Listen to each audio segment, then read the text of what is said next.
स्वागत है आपका क्लियर आरएएस चैनल में। चैनल का नाम लिखा हुआ है यहाँ पे क्लियर आरएएस। यहाँ पे जैसा मैंने आपको पहले वीडियो में बताया था कि हम टॉपिक वाइज डिस्कशन करेंगे एक एक टॉपिक का। तो पहला टॉपिक कौन सा अपना नैनो टेक्नोलॉजी। अब इसको पूरे को हम एक एक शब्द से शुरू से करके और एंड तक पढ़ेंगे।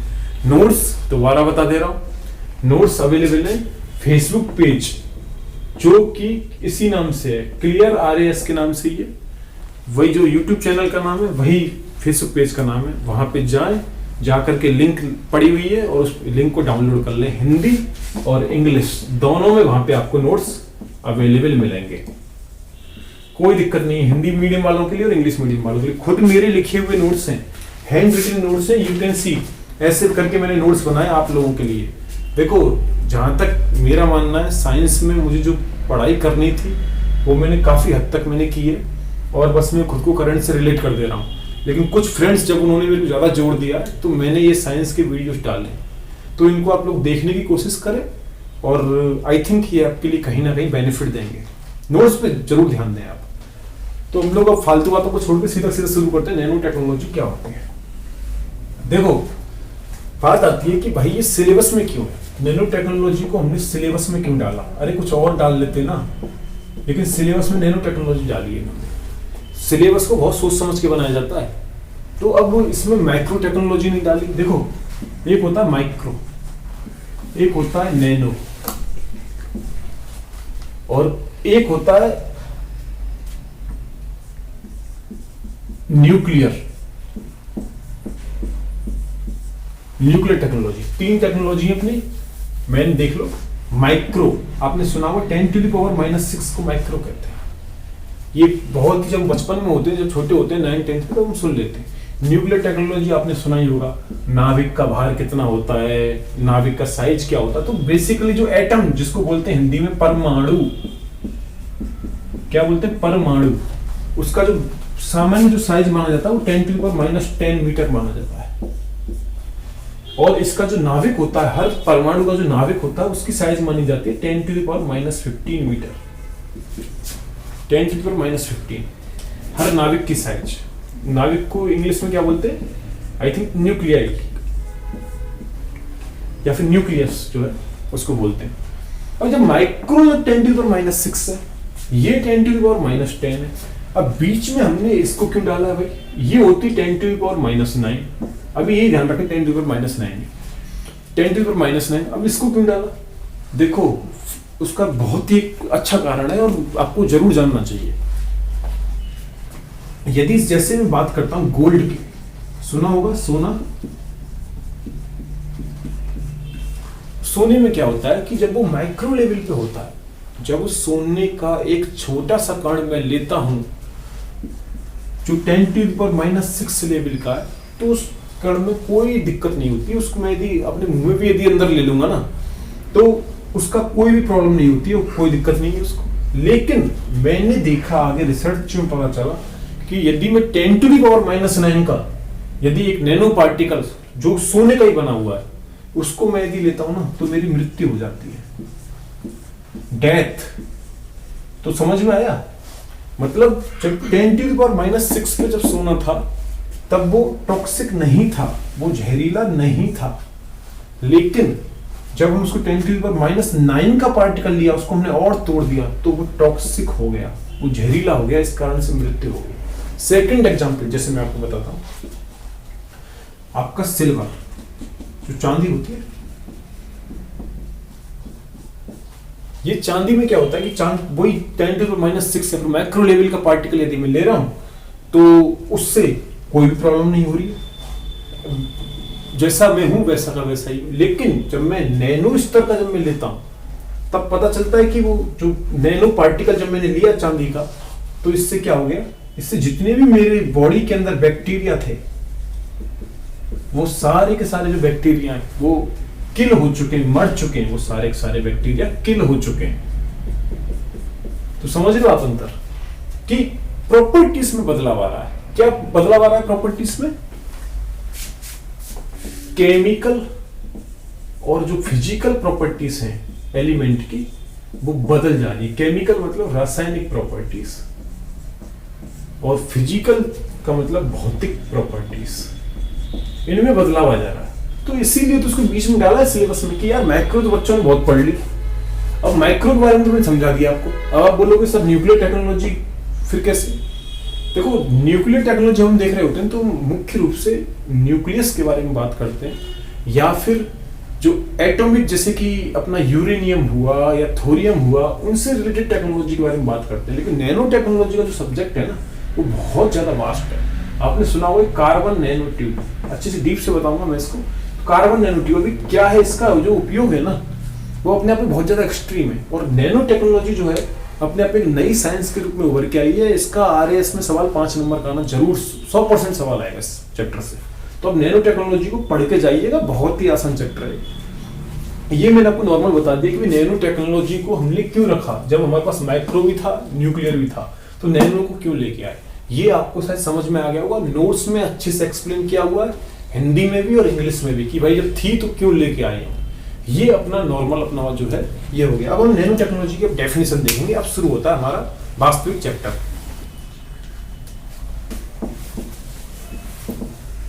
डेफिनेशन, परिभाषा। मैं खुद हिंदी मीडियम से हूं, लेकिन यदि इंग्लिश मीडियम वाले बच्चों को या तो कोई इंग्लिश वोकेब से रिलेटेड या फिर ग्रामेटिकल कोई प्रॉब्लम आए तो मुझे बता देना। वैसे ऑलमोस्ट आपके जितने भी डाउट्स होंगे साइंस एंड टेक्नोलॉजी के, वो ऑलमोस्ट दूर हो जाएंगे। लेकिन फिर भी यदि आपको हो तो मुझे बताइएगा जरूर, है ना। तो डेफिनेशन देखते हैं नैनो टेक्नोलॉजी की। देखो कभी भी किसी भी टेक्नोलॉजी की डेफिनेशन आपको लिखनी हो ना, लो टेक्नोलॉजी की डेफिनेशन हम लोग लिखेंगे, चाहे कोई सी भी टेक्नोलॉजी हो। ये लो न्यूक्लियर टेक्नोलॉजी, ये लो नैनो टेक्नोलॉजी, माइक्रो टेक्नोलॉजी, सबकी डेफिनेशन एक ही तरीके से लिखी जाती है कि टेक्नोलॉजी की वो ब्रांच, ये सब टेक्नोलॉजी की ब्रांच है, टेक्नोलॉजी की वो ब्रांच जिसके अंतर्गत हम नैनो के बारे में बात कर रहे हैं, तो टेक्नोलॉजी की वो ब्रांच जिसके अंदर नैनो पार्टिकल्स या फिर नैनो जो कण है उनके बारे में, उनसे आधारित अनुप्रयोग, इसके प्रयोग क्या क्या होते हैं उसके बारे में, और उनसे संबंधित शोध कौन कौन से किए जाते हैं में अध्ययन किया जाता है, उसको हम लोग नैनो टेक्नोलॉजी बोल देते हैं। आसान सी परिभाषा, टेक्नोलॉजी की वो ब्रांच, टेक्नोलॉजी की वो शाखा जिसके अंतर्गत नैनो पदार्थों या फिर नैनो स्तर के पदार्थों, नैनो स्केल के पदार्थों एवं उनके अनुप्रयोग तथा उनके शोध, शोध मतलब रिसर्च, और अनुप्रयोग का मतलब एडवांटेज, या फिर हम बोल सकते हैं कि हम कहाँ उसको जनरल लाइफ में हम यूज में ले रहे हैं। तो ये हम बेसिक्स इसके बारे में बता दिए नैनो टेक्नोलॉजी के बारे में। इसके बाद में आती है बात कि नैनो टेक्नोलॉजी आई कैसे, ये कहां से शुरू हुई भाई? क्या औद्योगिक क्रांति से शुरू हुई है, या फिर क्या ये मुगल काल से चल रही है?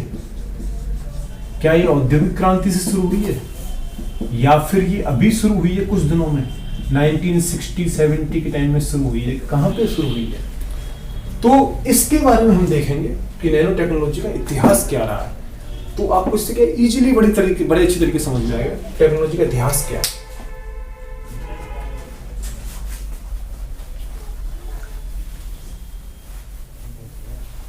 देखो एक साइंटिस्ट का नाम है, एक यूएस के थे वो,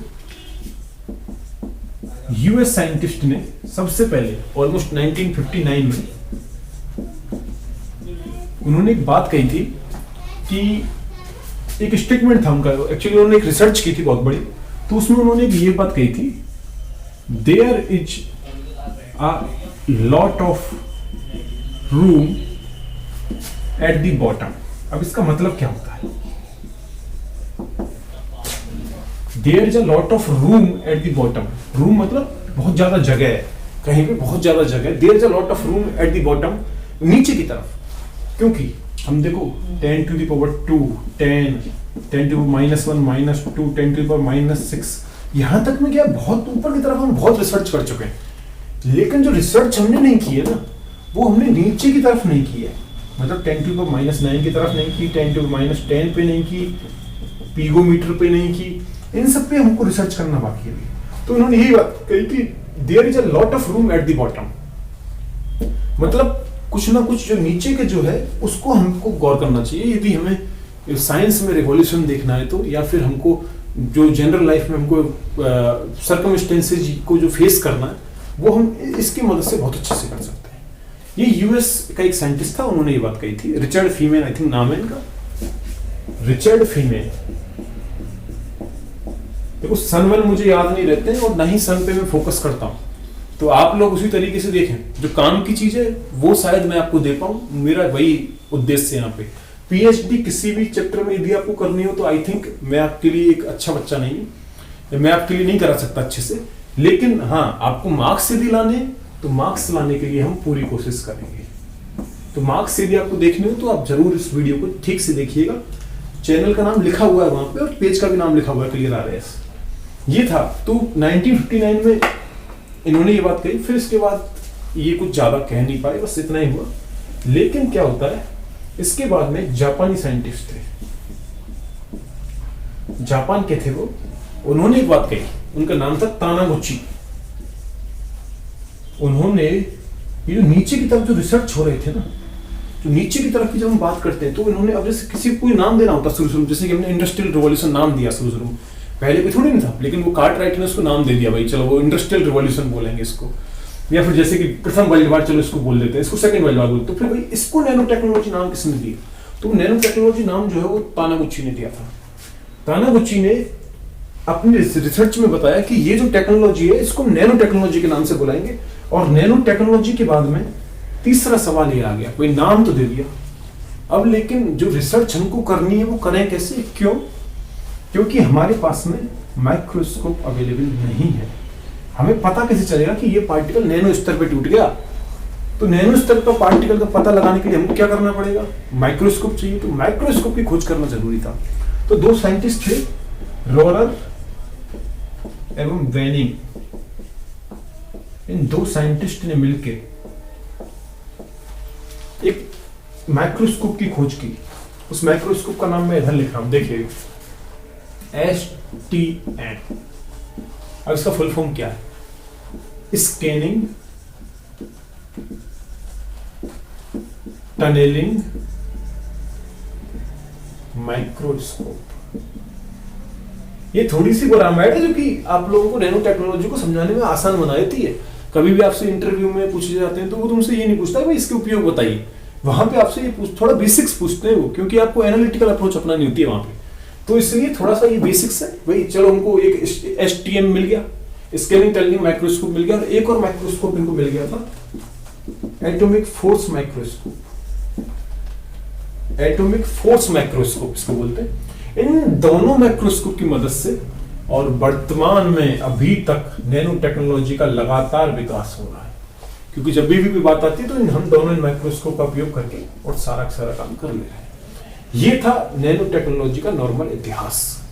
अब अपन लोग बात करेंगे नैनो टेक्नोलॉजी की विधियां क्या हैं, हम नैनो प्रोडक्ट बनाते कैसे हैं, तो उसके तरीके क्या होते हैं। नॉर्मल है, वैसे ज्यादा इंपॉर्टेंट नहीं है एग्जाम के लिए। अभी तक का जो था ना वो आपका बेसिक्स है, वो इतना एग्जाम्स के लिए इंपॉर्टेंट नहीं है। जो इंपॉर्टेंट होगा मैं खुद आपको बताऊंगा कि भाई हाँ इस पे ध्यान अच्छे से दे दीजिए भाई, मैं तो इसको ठीक से करके जाऊंगा आपकी बार, और आप लोग भी इसे ठीक से करके जाएं।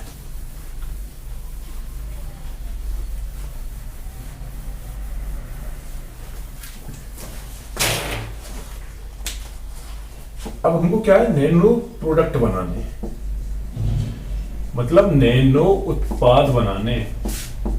अब नैनो उत्पाद कैसे बने? देखो दो तरीके होते हैं। एक तो तरीका होता है नैनो मतलब बहुत छोटा बनाना है, तो एक तो मैं क्या करता हूं कि एक बड़ा पार्टिकल ले लेता हूं, उसको मैं तोड़ते जाता हूं, ये हो गया, इसके बाद में फिर ये हो गया, इसके बाद में फिर ये हो गया नैनो प्रोडक्ट। ये क्या हो गया? Nano product. एक तो विधि ये होगी, और दूसरी विधि इधर की, जिसमें मैं क्या कर रहा हूं, एक नैनो से भी छोटा पार्टिकल ले रहा हूं, जिसकी साइज क्या 10⁻12 10⁻14 ऐसी है, बिल्कुल इतना सा। फिर इसके बाद में मैंने इसको और इतना किया, इसके बाद में जाकर के मैं यहां पे पहुंच गया, और ये है अपना नैनो उत्पाद। मतलब आपको समझ में आया? ये दो विधियां हो गई, एक तो मैं जा रहा हूं ऊपर से नीचे की तरफ और एक नीचे से ऊपर, तो इन दोनों का अलग अलग नाम है। इसको बोलते हैं टॉप डाउन अप्रोच। ये देखो हिंदी में भी ऐसी की ऐसी है। इसको यदि कोई और आपको यदि कोई विदेशी नाम यदि बोलता है, फारसी नाम यदि कोई बताता है, तो उसको नहीं मानना है। आप ये हिंदी वाले भी इसको टॉप डाउन अप्रोच ही लिख के आना, और इसको लिख के आना बॉटम अप अप्रोच, या विधि लिख देना बॉटम अप विधि।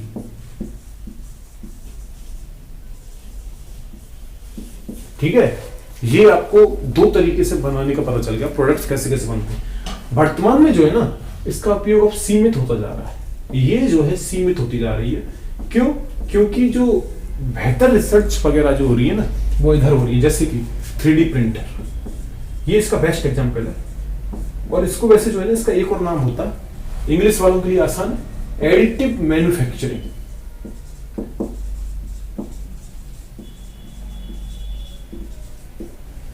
या फिर इसको हिंदी में बोल देते हैं योगात्मक विनिर्माण।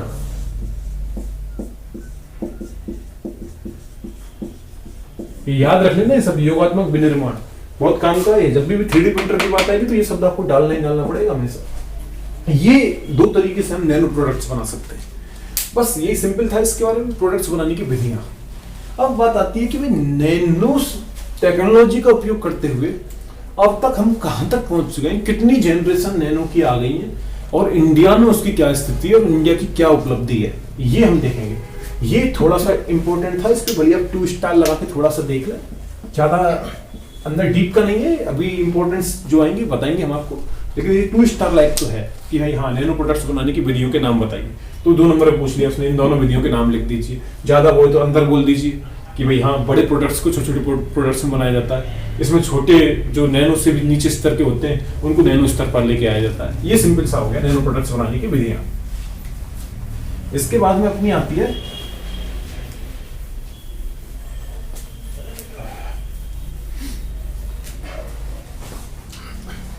कि जनरेशन अब तक कौन कौन सी आई है। इसमें पीढ़ियां चल गई हैं 3-4। इसकी नैनो टेक्नोलॉजी की पीढ़ियां अब तक कौन कौन सी आई है। 5 नंबर का बहुत ही 5 स्टार सवाल है, और उम्मीद है बहुत ज्यादा आने की। यदि सीधा सीधा उठ के आता है नैनो टेक्नोलॉजी से, तो सीधा सीधा 5 नंबर भी उठ के आ जाएगा। 5 नंबर का सवाल, तो उसकी 4 पीढ़ियां आई है। सीधा का सीधा मैंने नोट्स में बाकायदा डायग्राम ड्रॉ करके दिया, यूं कि यूं छाप लेना उसको।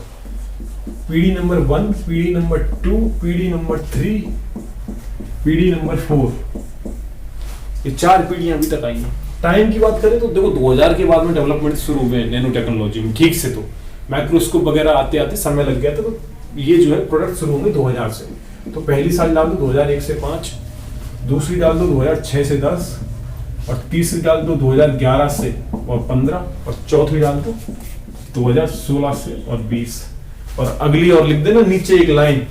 ऐसे अपना क्या जा रहा है लिखने में, लिख देना 5वीं पीढ़ी शुरू होने की उम्मीद कब है, 2021 में शुरू होने वाली है। ये 5वीं पीढ़ी यहां से शुरू हो जाएगी। इसके बारे में तो भी कुछ पता ही नहीं, आया ही नहीं 2021, तो ज्यादा सोचना ही नहीं। 1, 2, 3, 4 के बारे में अपन लोग देखेंगे।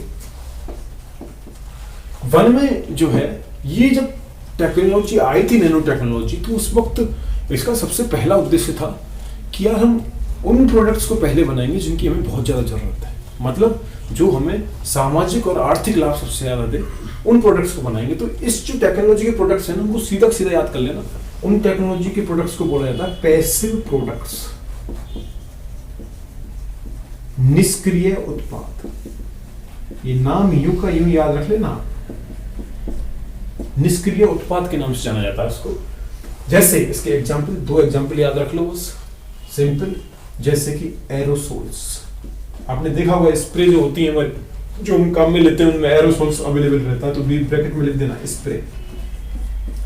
ये हो गया, तो इसका एरोसोल जो है इसका एग्जाम्पल है। इसके बाद में एक आध 2 एग्जाम्पल मैंने नोट्स में और भी लिख दिए, वो देख लेना। तो अब आते हैं अपन लोग पीढ़ी नंबर 2 पे, जो 6 से और 10 तक चली। इसमें जो प्रोडक्ट्स बनाए गए वो एक्टिव प्रोडक्ट्स के नाम से जाने जाते हैं। इधर क्या था, पैसिव, इधर क्या, एक्टिव, जिनको अपन लोग क्या बोल देंगे, सक्रिय उत्पाद।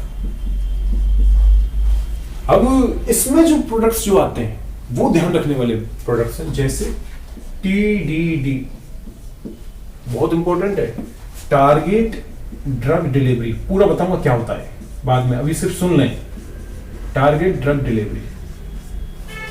इसके अलावा ट्रांजिस्टर सुना होगा, जो इलेक्ट्रॉनिक्स में काम आते हैं, वो ट्रांजिस्टर इस वाली टेक्नोलॉजी में बने थे।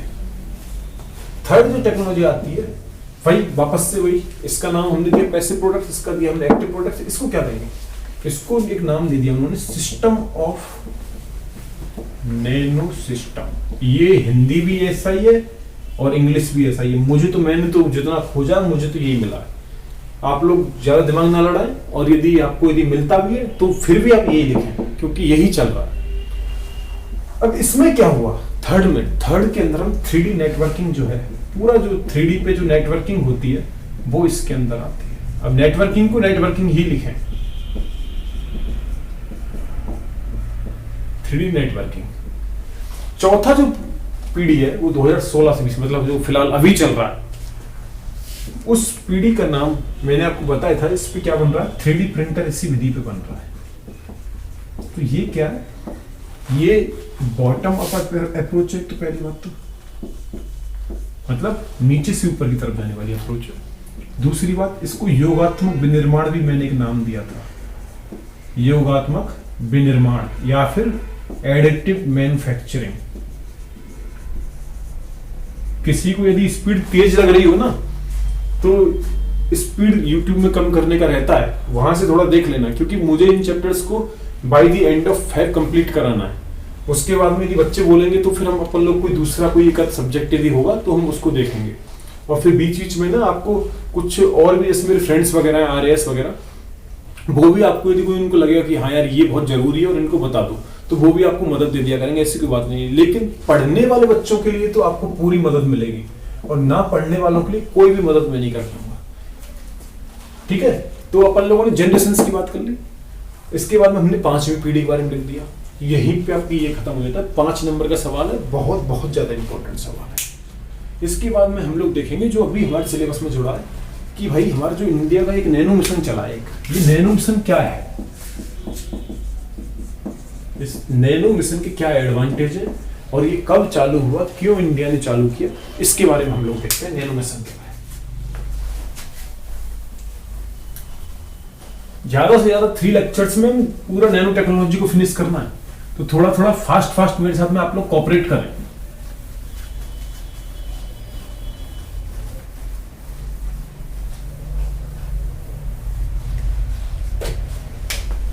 नैनो मिशन, अब देखिए नैनो मिशन में क्या हो रहा है। हम लोग क्योंकि विकासशील देश हैं, भारत एक विकासशील देश है, आप जानते होंगे, तो यहाँ पे क्या है ना, यहाँ पे किसी भी जो तकनीकी के बारे में जो विस्तार है ना, वो विकसित देशों से पीछे किया जाता है। ये एक सामान्य सी बात है, क्योंकि विकासशील देश को पहले अपने यहाँ के समाज के बारे में, जो सामाजिक जो स्थिति है, स्वास्थ्य जो है, उन शिक्षा जो है, उसके बारे में पहले सोचना पड़ता है। तो इसलिए इतना ज्यादा बजट नहीं होता हमारे पास कि हम टेक्नोलॉजी में और जो पैसे इन्वेस्ट कर पाए। तो हमारे यहाँ नैनो टेक्नोलॉजी से रिलेटेड जो मिशन जो है वो थोड़ा लेट शुरू हुआ था। तो 9वीं जो पंचवर्षीय योजना थी, 9वीं 5 ईयर प्लान जिसको बोलते हैं, या फिर आप पंचवर्षीय योजना पूरा लिख सकते हैं। इस 5 ईयर प्लान में ये डिसाइड किया गया था कि हम लोग कुछ जो क्षेत्र हैं उन पे रिसर्च करते हैं। जैसे एक रोबोटिक्स है, इस पे हमको रिसर्च करना है। हमको सुपर कंडक्टिविटी, जिसको हिंदी में बोलते हैं अति चालकता, इस पे हमको रिसर्च करना है, सुपर कंडक्टिविटी, ठीक है। और थर्ड था जिसमें नैनो टेक्नोलॉजी, इन तीनों पे हमको रिसर्च करना है। तो फिर क्या हुआ, नैनो टेक्नोलॉजी के बारे में 9वीं पंचवर्षीय योजना में बताया तो गया, लेकिन रिसर्च कोई खास नहीं हो पाए। और ये कब से कब थी 9वीं पंचवर्षीय योजना, ये आप लोग जानते ही हैं। इसके बारे में आते हैं हम लोग 11वीं पंचवर्षीय योजना। अब 11वीं पंचवर्षीय योजना में हमने विकसित देशों के साथ मिलने के लिए सबसे पहले स्टेप उठाया था नैनो टेक्नोलॉजी को लेकर के। कैसे, हमने यहाँ पे क्या किया, हमने यहाँ एक अपना नैनो मिशन लॉन्च किया। ये एक्चुअली नैनो मिशन इसका पूरा नाम नहीं है, इसका पूरा नाम नोट्स में भी लिखा हुआ है, nano science and technology mission. देखो साइंस एंड टेक्नोलॉजी तो अपनी सब्जेक्ट ही है, उसको बीच में घुसेड़ देना बस, और नैनो और मिशन को ध्यान रख लेना। तो nano science and technology mission हम लोगों ने शुरू किया 11वीं पंचवर्षीय योजना में। साल आपको पता ही होगा, फिर भी मैं लिख दे रहा हूँ, सॉरी 7 to 12, 07 से लेकर 12 तक 11वीं पंचवर्षीय योजना 7 से 12 तक चली थी। इसमें हम लोगों ने नैनो मिशन शुरू किया था। अब नैनो मिशन को चलाए कौन? हमारे यहाँ नैनो मिशन के लिए अलग से ना तो कोई आयोग है और ना ही कोई डिपार्टमेंट है। बाद में जब मैं कमियां बताऊंगा ना नैनो मिशन की, तो उसमें कमियों में सबसे बड़ा पॉइंट ये है कि ना हमारे पास में नैनो डिपार्टमेंट है अलग से, और ना ही हमारे पास में अलग से कोई नैनो का कोई आयोग है। तो हम लोगों ने इसकी जो जिम्मेदारी है उसको दे रखी है department of science and technology. दोबारा लिख रहा हूं उसको, department of science and technology, short में एंड ऐसे लिख देते हैं। तो ये जो है इस नैनो मिशन को अभी भी संचालित कर रहा है। साथ में एक हमने एक नैनो काउंसिल भी बनाई, नैनो काउंसिल सुना भी होगा, CN राव का नाम जिसने सुना उसने नैनो काउंसिल का नाम सुना होगा, CN राव।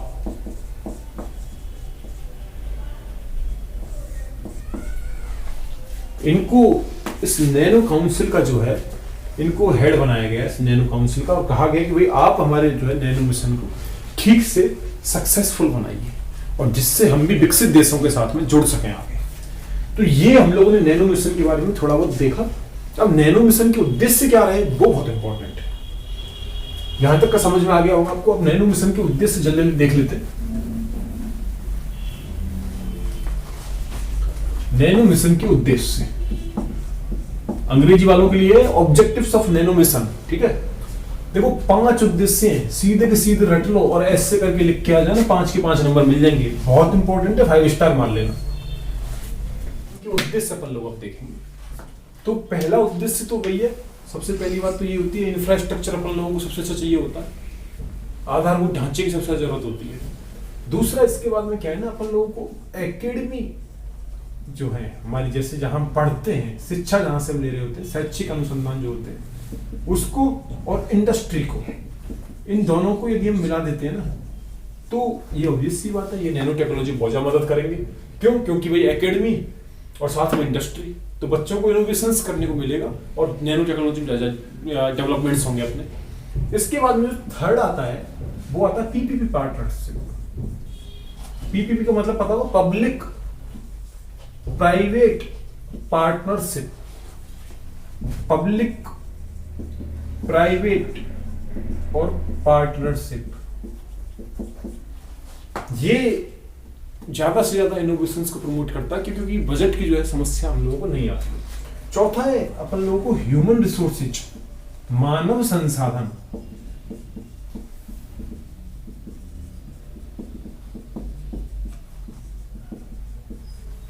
ह्यूमन रिसोर्सेज पे हमको ज्यादा से ज्यादा बल देना है। ह्यूमन रिसोर्सेज मतलब मैं, आप जैसे हैं, उनके ज्ञान को ज्यादा से ज्यादा बढ़ाने की कोशिश किया जाए। और 5वां एक और पॉइंट है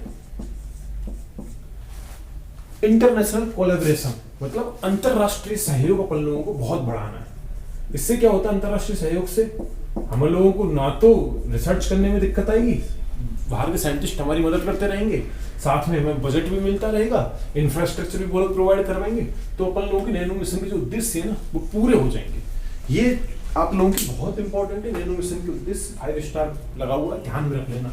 अब एक सवाल हो रहा था, नैनो मिशन की उपलब्धियां क्या होती हैं? जल्दी से देखें नैनो मिशन की उपलब्धियां। फिर आज इस वीडियो में इतना ही रखेंगे, क्योंकि वीडियो ज्यादा लंबा नहीं करना है, जिससे क्या बच्चों को प्रॉब्लम आती है। तो नैनो मिशन की उपलब्धियां क्या है अपनी? भाई 5-6 आप लोगों को लिख देनी है। सबसे पहली बात तो यह है कि लगभग 900 से ज्यादा बच्चे लिखे हुए हैं नोट्स में, 900 से ज्यादा बच्चे जो है वो अब तक PhD कर चुके हैं नैनो में, और आगे उसमें रिसर्च भी कर रहे हैं। सेकंड जो पॉइंट आता है वो हम लोगों का आता है लगभग 22 IITs, लगभग 22 IIT के सहित बता रहा हूँ, IIT plus other institute like IISc Bangalore, ये लोग जो है यहाँ पे बहुत ज्यादा रिसर्च में, इनोवेशंस में जोर दे रहे हैं हमारे यहाँ। तीसरा पॉइंट, इंडिया जो है वो विश्व के जो 5 देश जो सबसे ज्यादा नैनो रिसर्च पे जोर दे रहे हैं उनमें आता है। विश्व के 5 देश, आप समझ रहे हैं विकसित देश कितने हैं, फिर भी इंडिया वहां पे आ रहा है। तो ये अपने आप में एक बहुत बड़ी बात होती है। चौथा, हम लोगों ने पंचकुला, एक सिटी है एक हरियाणा में, पंचकुला कहां पड़ता है, हरियाणा में, इसको हमने नैनो सिटी बना दिया है। अब नैनो सिटी का मतलब क्या हुआ, अच्छा है, 2 नंबर में पूछ सकता है वो कि नैनो सिटी का मतलब क्या। तो पंचकुला हरियाणा को बनाया। नैनो सिटी का मतलब ये होता है कि भाई एक ऐसी सिटी जहां पे नैनो प्रोडक्ट से संबंधित डेवलप सेंटर्स खोले जाएंगे, नैनो प्रोडक्ट से संबंधित इंडस्ट्रियल सेंटर्स खोले जाएंगे, जहां पे औद्योगिक उत्पादन किया जाएगा नैनो प्रोडक्ट, जैसे कि कार्बन नैनो फिल्टर का उत्पादन करना, कार्बन नैनो ट्यूब का उत्पादन करना, इनका उत्पादन किया जाएगा यहाँ पे पंचकुला हरियाणा में। इसके अलावा में एक आप ध्यान रखिएगा, एक डॉक्टर भार्गव है, ये इंपॉर्टेंट भी है, और ये IISc के वैज्ञानिक रहे हैं। अब IISc क्या है ये आप लोगों को पता रहना चाहिए, Indian institute of science and research, IISR, Indian institute of science and research. इसमें इन्होंने नैनो बल्ब का आविष्कार किया है, नैनो बल्ब। और ये नैनो बल्ब कैसा है, ये LED से भी ज्यादा बेटर है, ये LED से भी अच्छा जो है रोशनी देता है, इसका इन्होंने आविष्कार किया है। फिर इसके अलावा में आर्टिफिशियल लीव्स भी बनाए हैं, कृत्रिम पत्ती जिसको हम लोग बोलते हैं, उसको भी बनाया गया है, कृत्रिम पत्ती, जो ऊर्जा के लिए और पर्यावरण संरक्षण दोनों के लिए अच्छा है। कृत्रिम पत्ती जिसको हम लोग क्या बोलते हैं, artificial leaves, same like natural leaf की तरह होता है बट सेमीकंडक्टर्स का बना रहता है। इसके बारे में बताऊंगा मैं अच्छे से। तो नैनो मिशन की उपलब्धियां ठीक से पढ़ लीजिएगा। आपको आज के लिए बस इतना ही रखते हैं इस लेक्चर में, और इसके बाद में ये सब आपको फेसबुक पेज पे अवेलेबल है, प्रिंट आउट्स ले लें आप लोग और साथ में लेके बैठा करें उन प्रिंट आउट्स को, जिससे क्या होगा कि आपको कोई भी दिक्कत नहीं आएगी। मैं जो पढ़ा रहा हूँ वहां पर बराबर मिलता जाएगा आपको, कोई एक आध चीज अप डाउन होगी वो आप देख सकते हो वहां से। और इस पेज को ज्यादा से ज्यादा सब्सक्राइब करें, जिससे क्या होगा ना कि और लोगों को भी पता चलेगा। सबसे बड़ी बात यह है कि और लोगों को भी पता चले कि यार हाँ भाई साइंस जो सबसे बड़ी समस्या चल रही थी उसकी भी वीडियोस हम लोगों के पास अवेलेबल हैं, उसका भी निदान है। तो इससे क्या होगा, अपन लोगों की सारी समस्याएं दूर हो जाएंगी। Thank you very much.